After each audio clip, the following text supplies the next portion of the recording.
What's up, everybody? Welcome back to On1 TV, and today we're going to talk about the brand new Demon Slayer Infinity Castle arc, movie number 1. It's going to be a 3-part franchise. The second movie coming out in 2027, the third one dropping in 2029. So this is going to span about 6 years. The movie opened up to an awesome whopping 70 million in the U.S. box office. It topped the U.S. box office at the time, which is pretty strong for an animated movie. I believe it's the highest grossing animated movie to release in the U.S. So, talking about the movie, I love the animation for the movie. The movie was very pretty. The colors were awesome. It was everything I thought it was gonna be going into the movie.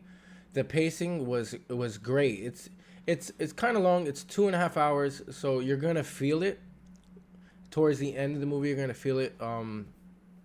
Because when I was watching it, I'm sitting there like, damn, like this is still going, because the way that the movie goes, they're on go. Like it's literally a little bit of a recap, maybe like a minute or two, if anything, and it goes right into the last episode of the Hashira training arc, where we see that them falling into the Infinity Castle, they're getting teleported. So it explains and it starts up right away, and they're on go. The action is there.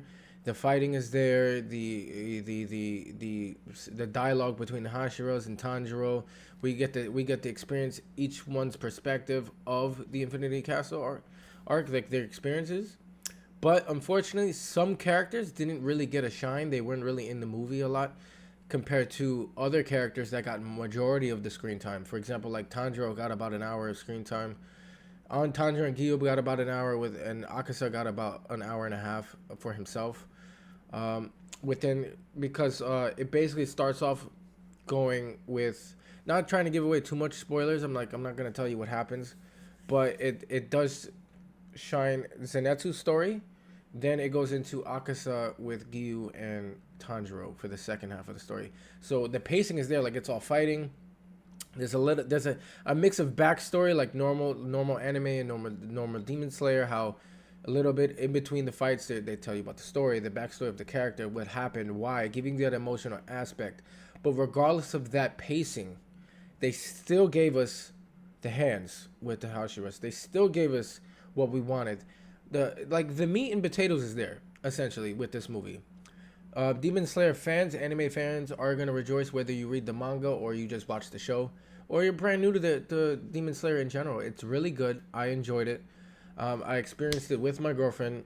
I got her to watch Demon Slayer. She's never watched it before, so going into the movie, we spammed watching all the seasons, and she was head to toe, like zoomed into the screen, loving every moment. It made me fall in love even more with Demon Slayer. She'll tell you herself her favorites are Usui and Gyu above all of them. I can understand both of those. Those are two good choices. But they all get their shine in this. It's really great. If it wasn't for the pacing of the ending, like really to flesh out the story, because if you didn't watch the show and you didn't get pieces of the understand certain character arcs, you're not gonna really, I would say you're not gonna really understand why the pacing for the backstory really the way it is, because it's really we all know like Akaza is the central focus of this one. So the pacing for Akaza really took a long time. They really flesh out the emotions and the dialogue of his story, and that's why it felt long, because in the middle of that the fighting is there. So it's like it just pulls you out. Like you're seeing boom boom boom boom boom backstory, boom boom boom boom boom backstory, boom boom boom boom boom. But it's like, and it's not like it's like bad fighting. Like the fighting is enticing, it's suspenseful, it's got you glued to the screen, it's everything you want. They really did their thing on this. The animation is sublime. This is peak Demon Slayer, peak animation.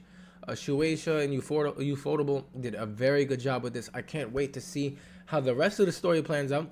I have not read the manga myself. If I can't wait 6 to 6 years to see how the story will move on, and we see Upper 1, Upper 2, how their stories play out, I'll probably end up reading it. But for right now, I don't want to spoil it for myself. I want to see it because reading it puts you into it. For me, reading anything really can really paint the picture, but it's not as great as seeing it live on the big screen or in general, even animated, because you get to actually see. Like a page is not going to really show you what really happened. It's going to show you like after effects, like, or certain actions, but seeing everything play out in with the quickness and all that paints a different picture. It gives it more, like, it's more raw to me. Pause. But I enjoyed this. I want to give this movie, I would give this movie a 9 out of 10, just for that little bit of pacing. Maybe a 9.5. Let's go 9.5. 9.5 out of 10, just because of the pacing of the last hour of the movie. But it's not like it's not justified. They needed to do that to really get you to grasp Akasa's character, and because of that, Akasa is one of the most beloved demons now. It's a great movie, and the little subtle things of why you see him in the entertainment or watching the fireworks, the little subtle things with why his moves are named after the things that he does. I don't want to give no spoilers away. If you guys haven't seen the movie, I really encourage you guys to go see it. I really encourage you guys to watch Demon Slayer. I really encourage you guys to really grasp this anime as a whole. It is a basic story, but it's a basic story that's fleshed out beautifully and executed to sublime perfection. There could be little things that it can fix with any anime, but it's really executed really, really well. And for that, Demon Slayer has an amazing payoff because of it. And it's just unfortunate that we're going to have to wait forever for this movie, for the actual movie to come out, and for the payoff to actually really, really be seen on the live stream, which sucks. But a 9.5 out of 10 is amazing. They did a great job with this. For somebody before I started getting really, really big into anime, I was a huge Dragon Ball Z guy, and Demon Slayer, My Hero, Attack on Titan, all of them started really changing that feel, giving me more of a heart to into different animes, and really, really getting really deep into the culture of anime. Solo Leveling is another huge one out there if you guys haven't checked that out. But Demon Slayer, this movie, Gyu shines. Tanjiro really shines in this. Zenetsu really steals the show. Who else was big? Akaza, of course, is great in this. Duma, that's upper two. Is Duma or Duma? He's really cool. Shinobu is cool. But we get a little bit more of Shinobu's story fleshed out, which is dope. Shinobu's pretty cool. The other upper Hashiras are not really big in this movie. They got a few minutes of screen time. My boy Inosuke really only gets like 2 minutes. For you guys Inosuke fans, Inosuke is amazing. But because of that, they're going to be a central focus in the second one, 100%. I guarantee. My prediction is Inosuke and is going to be taking on upper two. That's my prediction for that. Which would be awesome, because he really is an awesome character. He's fun. He's got charisma. He's got the comedy. And his beast breathing is dope. It's really dope. And it sets him apart. Everybody else is mostly using elements. And he's just, I think Shinobu and him are the only ones that use insects and like some form of an animal. Right? And which is pretty dope. Everybody else is an element. An element, besides, well, I guess you can count sound as an element, right? But everybody else is pretty much an element. Love is not really an element, it's like a feeling, but like feelings and stuff, essentially. But it's pretty dope. The art for this is really good. The way this is similar to like the Mugen Train, the way they had like everybody on the left here, and you see everybody in the limelight, but you see who really is the central focus is Tanjiro and Gyu. They're primarily the movie. Zenetsu got like 40. I think Zenetsu got like 30 to 40 minutes with his whole thing. But the central focus is Tanjiro and Gyu and Akaza, essentially. But it's starting. We're going to see how the payoff is. You guys let me know down below what you guys think of the movie.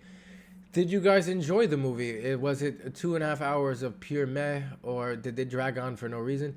Obviously, they dragged it a little bit. The way they really painted it is because obviously in between the movies, they're going to make episodes. They're going to animate this. They're going to probably flesh out the story even more.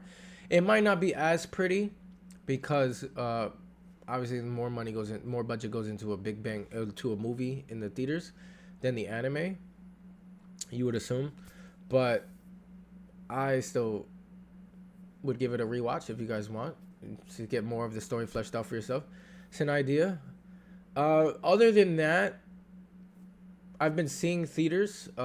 Most theaters have been quiet. Some theaters have been excited, like in the Marvel movies or the Avengers and everything was in theaters. Everybody was screaming for Thanos. But when I saw it, it was pretty quiet. People were locked in, but it was quiet. Everybody was respectful. Nobody was really cheering. The only other thing about the Demon Slayer, I know you guys have been seeing it, about the cups and the merch. The merch has been pretty meh, except for those cups. I got to experience fighting over cups, going to different AMCs, trying to get the cups. I managed to lock in Giyu and Zenitsu. I wanted Zenitsu from the beginning. Zenitsu is one of my favorites besides Inosuke.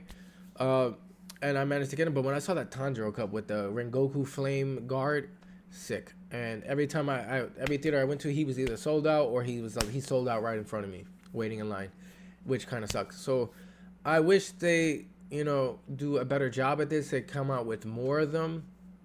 Maybe they do another drop. I know it dropped on the online and sold out immediately. The cups are fire though. Shinobu was really dope. I thought my girl was gonna get the Shinobu one, but she don't like Shinobu. She don't like the Shinobu character, but the the kimono and everything is beautiful. That's what she says. She likes that, but I had a great experience. I know you guys. I hope you guys did too. I know you guys. Most Demon Slayer fans did. There was some cosplayers in our theater, which was awesome. People really showing the love, especially since it's been a few years since the Hashira training arc. But let me know down below, guys. Keep on the lookout. I will be dropping the next Demon Slayer. We're going to be doing some rankings of the arcs themselves. Which arc was better than the rest? Which one could have been better? And maybe we'll do some more predictions. But as always, guys, make sure you guys like and subscribe. Smash that like button. Make sure you got the bell on for more alerts from Amwin TV, from myself, Nades, and from Bistro. We got more awesome stuff cooking for you guys. But as always, stay on, stay blessed, and set your heart ablaze. I'll catch you in the next one.